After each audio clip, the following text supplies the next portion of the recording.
গল্পের মোড় এবার একদম ঘুরে গেল। যে শিরিন এতদিন ক্ষমতার দম্ভে পারুলকে মানুষ বলে গণ্য করেনি, আজ সেই শিরিনকে রাস্তার ভিখারি বানানোর শপথ নিল পারুল। হ্যাঁ বন্ধুরা, পরিণীতা সিরিয়ালের নতুন আপডেট নিয়ে আপনাদের সামনে হাজির হয়েছি। অপমানের বদলা কি সত্যি এত সহজ হবে, নাকি শিরিনের ধ্বংসের শুরু হলো আজ থেকেই? পরিণীতার আজকের স্পেশাল রিভিউতে আপনাদের সবাইকে স্বাগতম। শেষ পর্যন্ত দেখুন, কারণ পারুলের শেষ চালটি আপনাকে চমকে দিবে। গল্পের শুরুতে আমরা দেখি শিরিনের সেই বিষাক্ত হাসি।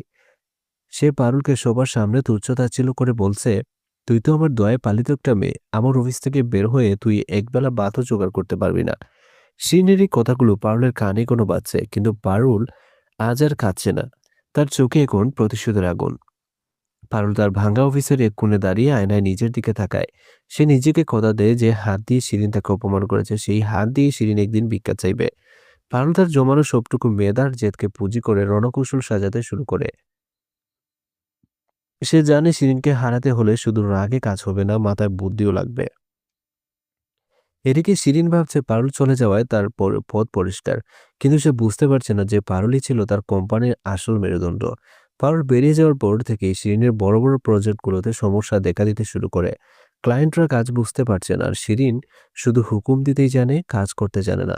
পারুল জানতো শিরিন কোনো জায়গায় দুর্বল। শিরিনের সব থেকে বিশ্বস্ত ক্লায়েন্ট যারা বছরের পর বছর তার সাথে কাজ করছে, পারুল তাদের সাথে যোগাযোগ করে। পারুল কোনো দয়া চায়নি, সে শুধু তার কাজের স্যাম্পল দেখিয়েছে। পারুলের সততার কাজের মান দেখে সেই বড় ক্লায়েন্টরা শিরিনকে ছেড়ে পারুলের নতুন কোম্পানিতে আসার সিদ্ধান্ত নেয়। অফিসে বসে শিরিন যখন কফি খাচ্ছিল, ঠিক তখনই খবর আসে তাদের সবথেকে বড় প্রজেক্টে হাতছাড়া হয়ে গেছে। শিরিন চিৎকার করে ওঠে, "এটাও অসম্ভব! কে নিল এই প্রজেক্ট?" উত্তর আসে, পারুলের নতুন কোম্পানি। শিরিনের পায়ের তলার মাটি যেন সরে যায়। সে কল্পনা করতে পারেনি যে পারুল এত দ্রুত তার রাজত্বে হানা দিবে। শিরিন তার অফিসের রাগের মাথায় ভাঙচুর শুরু করে, কিন্তু সে জানে না যে তার নিজের লোকেরা এখন পারুলের গুণগান করছে। পারুল শুধু ব্যবসা চিনিয়ে নেয়নি, সে শিরিনের অফিসের সেই সব যোগ্য কর্মীদের মনে জায়গা করে নিয়েছে যারা বছরের পর বছর শিরিনের হাতে লাঞ্ছিত হয়েছে। তারা সবাই এখন পারুলের হয়ে কাজ করতে মুখিয়ে আছে। মাত্র কয়েকদিনের ব্যবধানে শিরিনের শেয়ার বাজারে ধস নামে। ব্যাংক থেকে লোনের নোটিশ আসে। যে শিরিন দামি গাড়িতে চড়ে পারুলকে ছোট করত, আজ তার সেই গাড়ির কিস্তি দেওয়ার টাকাও নেই। শিরিন পাগলের মতো এদিক ওদিক ছুটছে, কিন্তু কেউ তাকে সাহায্য করতে এগিয়ে আসছে না। ক্ষমতার দিনে সে কাউকে বন্ধু বানায়নি, শুধু শত্রু তৈরি করেছে। রাস্তার এক মোড়ে এসে হঠাৎ পারুল আর শিরিনের দেখা। শিরিন এখন বিধ্বস্ত। চেহারা আগের সেই জেল্লা নেই। পারুল তার নতুন দামি গাড়ি থেকে নেমে শিরিনের সামনে দাঁড়ায়। শিরিন রাগে কাঁপতে কাঁপতে বলে, "তুই আমার সব কেড়ে নিয়েছিস পারুল।" পারুল শান্ত গলায় উত্তর দেয়, "আমি কিছু কেড়ে নিইনি শিরিন ম্যাডাম। আপনার কর্মফল আপনাকে ফিরিয়ে দিচ্ছে। অহংকার মানুষকে রাস্তার ভিখারি বানায়। আজ আপনি তার জলজ্যান্ত প্রমাণ।" শিরিন এবার পারুলের হাত ধরার চেষ্টা করে, দয়া চায়, কিন্তু পারুল তার হাত সরিয়ে দেয়। সে মনে করিয়ে দেয় সেই দিনের কথা, যেদিন শিরিন তাকে মাঝ রাস্তায় নামিয়ে দিয়েছিল। পারুল বলে, "প্রতিশোধ তো কেবল শুরু শিরিন ম্যাডাম।